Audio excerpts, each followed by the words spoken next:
दोस्तों, आप लोगों को मैं एक कहानी सुनाता हूँ। एक गरीब फैमिली थी जिसमें 5 लोग रहते थे, माँ, बाप और उनके 3 बच्चे। बाप हमेशा बीमार रहता था। एक दिन वो मर गया। उसके बाद पड़ोसियों ने 3 दिन तक उसके घर में खाना भेजा। बाद में भूखे रहने के दिन फिर से आ गए। माँ ने कुछ दिन तक जैसे तैसे बच्चों को खाना खिलाया, लेकिन कब तक, आखिर फिर से भूखे रहना पड़ा। भूखे रह रहकर 8 साल का बेटा बीमार हो गया और बिस्तर पकड़ लिया। एक दिन 5 साल की बच्ची ने माँ के कान में पूछा, माँ, भाई कब मरेगा? माँ ने झट से पूछा, ऐसा क्यों पूछ रही हो?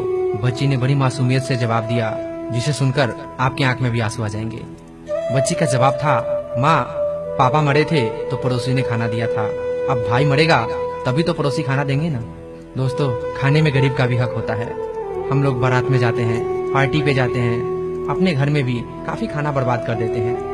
आप लोगों से मेरी विनती होगी कि प्लीज उतना ही खाना अपने थाली में रखें जितना आप खा सकते हैं। अन्न का एक दाना भी बर्बाद ना करें, क्योंकि जिस दाने को हम प्लेट में रखकर और जूठा करके फेंक देते हैं, उसको खाने के लायक बनाने में किसानों ने कितनी मेहनत की होगी, कितनी मेहनत के बाद उसको उपजाया होगा, फिर कितना मेहनत करने के बाद उसको खाने लायक बनाया होगा। माँ ने कितनी मेहनत करने के बाद उसको पकाया होगा, फिर वो हमारे थाली तक पहुँची है और हम उसको बिना खाए फेंक देते हैं। तो प्लीज अन्न का एक दाना भी बर्बाद ना होने दें। अगर हमें 2 वक्त का रोटी मिलता है तो हमें ये भी सोचना चाहिए कि लाखों लोग ऐसे हैं जिन्हें 2 वक्त की रोटी भी नसीब नहीं होती। तो प्लीज अन्न का एक दाना भी बर्बाद ना करें। अक्सर हम होटलों में जाते हैं और हम बहुत सारे खाने का ऑर्डर कर देते हैं और आधा आधा खाकर आधे को ऐसे ही छोड़ देते हैं। वो खाना बर्बाद जाता है। पैसे हमारे हैं, हम खाने को खरीद सकते हैं, लेकिन उसको बर्बाद करने का हक हमारा नहीं है।